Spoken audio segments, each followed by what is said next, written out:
Hey everybody, I'm Tatiana. Welcome back to Lux Biz. Today I have the privilege of having Cherry DeVries here with me.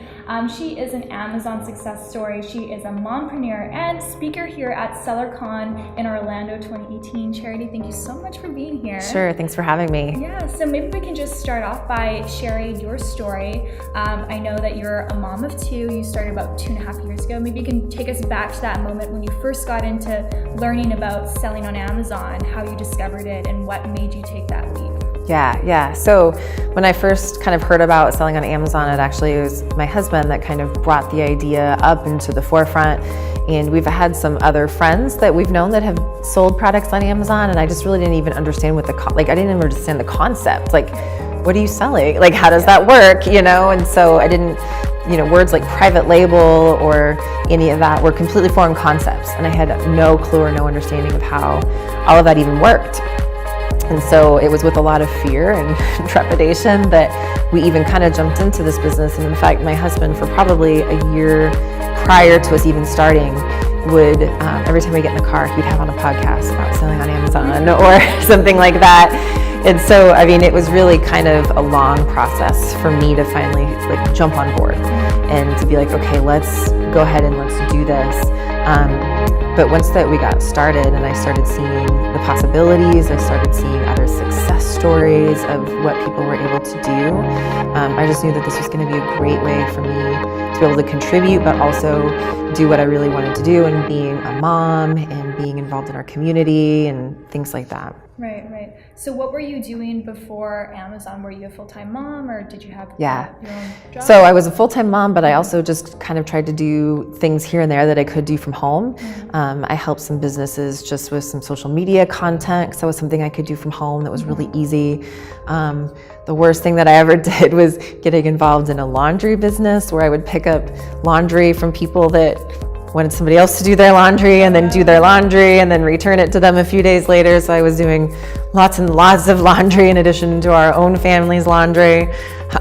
So there were so many things that I was just trying to do because I wanted to contribute as best as I could without sacrificing having to go into a full-time work situation and not be with my kids. Right.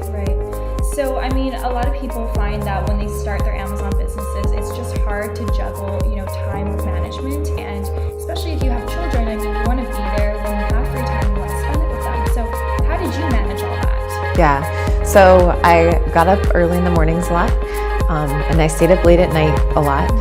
I did obviously sacrifice some sleep doing that, but it wasn't like I was only sleeping 3 or 4 hours a night. I would still go to bed by 10, but I'd be up by 5 or 5:30. So I could have some time in the morning when the house was quiet, the kids were still sleeping, to do some things and get some work done. At that point, I did have one child in school full days, and then I had one child in school in preschool, just mornings. So there was sometimes I was able to utilize that time that they were in school, at least for the morning part, to be able to focus on some things. So a lot of it was just either early mornings, evenings, or when they were in school, because I really didn't want to let this business be something that took time away from them. Yeah, that's amazing. Yeah, everyone kind of has this struggle with time management, but there's always a way to, if you really want something, you got to make the way. And, maybe it is to sacrifice a little bit of time in the morning, you can't sleep in as much, or you can't watch a movie at nighttime. So I love that you did make that sacrifice, and it paid off for you really nicely. Yeah, absolutely. And how many hours would you say that you spend on your business now? Yeah, oh my goodness, that's such an interesting question. It really depends upon where we're at. Okay. So if we are launching a new product, then obviously we're kind of spending more time. When we're not launching a new product, so we just launched a new product about 3 weeks ago, so now we're kind of just in coast mode. So here at SellerCon, my husband's here, my kids are here, we're gonna go play. And being here, literally maybe an hour a day, maybe, that we're having to spend on our business. So once that you kind of build this business into a place where it goes into more of a maintenance mode, then the time involved to keep it going is way less than when you're initially kind of starting that fire. Yeah, that's so true. I recall it takes time in the beginning, and you do need to invest many hours into a lot of tedious tasks. But once you get the ball rolling, once the seeds out there and you're getting that consistent sales, then it becomes a lot easier, and you don't have to do too much Yes, tomorrow, we're going so to Disney. having time to do all those things is Yeah. really awesome. Yeah, and then, I would ask you, what was the biggest struggle that you had with when you first started? And I know that now you have, I think, was it 13 products that you said? We have about 15 products total. Wow. Yeah. So maybe you can take us back maybe to the first product, and from there, was it a consistent struggle with each product, or you just kind of learned lessons every time, or how did it work for you? Yeah. So the interesting thing is that with our first product and then considering adding a second product, it became actually exponentially easier every time we added a product, because from that very first product, we put things in place where we started building things like an email list, social media. So when we went to go launch that second product, we had an email list to at least send information to that, hey, we have another product available. It was a really small list, but we at least had something to get the word out versus when we were starting from scratch and we just had nothing other than, maybe running some Facebook advertising.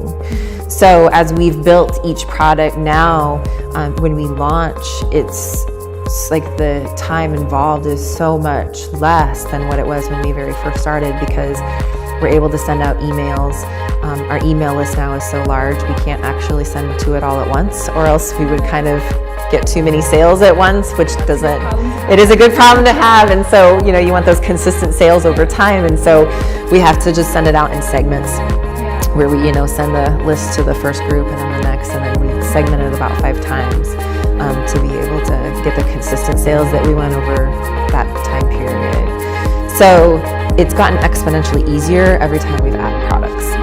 Yeah, and I know that when people sell a product on Amazon, you guys are very limited with the communication that you can have with your customer. You can basically just email them in the Amazon Seller Central platform. Amazon doesn't want to give you their email because it's their customer and they don't want you to take their customer. So you talk a lot about branding. Your speech today was about branding. So maybe you can share why that is important and how you started to funnel people into an email list, because some people have no idea how to take people from Amazon and bring them to an email list. Yeah.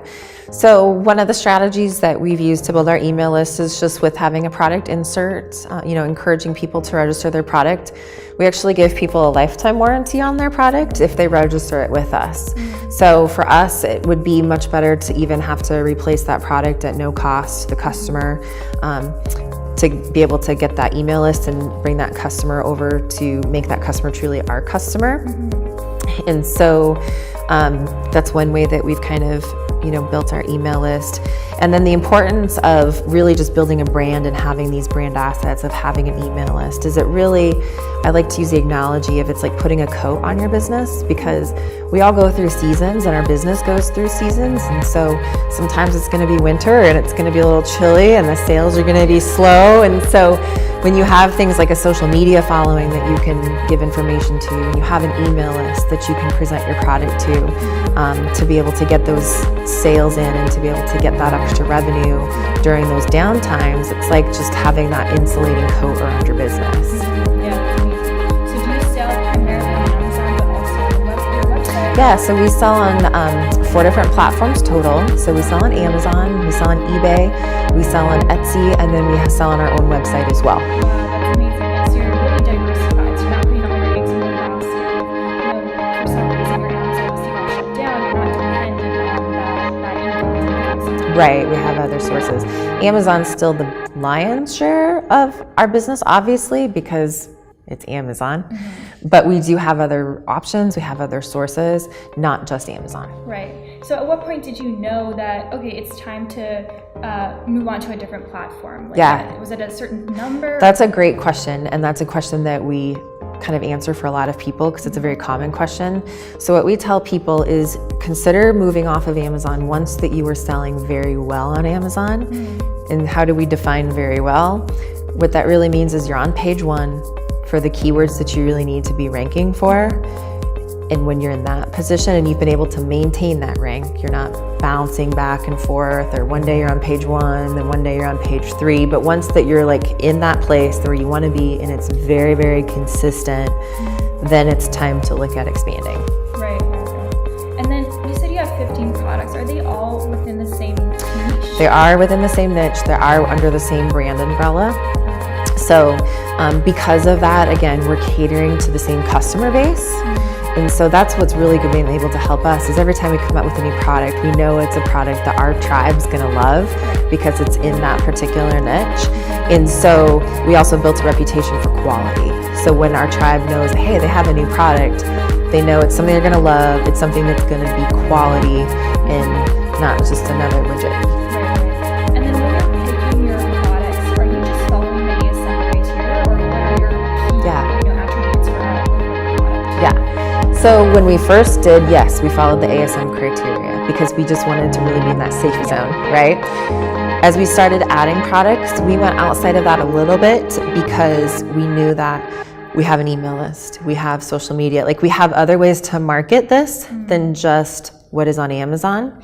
But one thing we still always look for is we look for demand, right? You can't go create demand when there's not demand for something, or come up with some kind of new product and then try to make people understand what it does or how it works. So we always still look for products that there's a demand for. We don't try to reinvent the wheel, but what we really try to do is maybe take a product that there's demand for, and then we look at how can we make this better?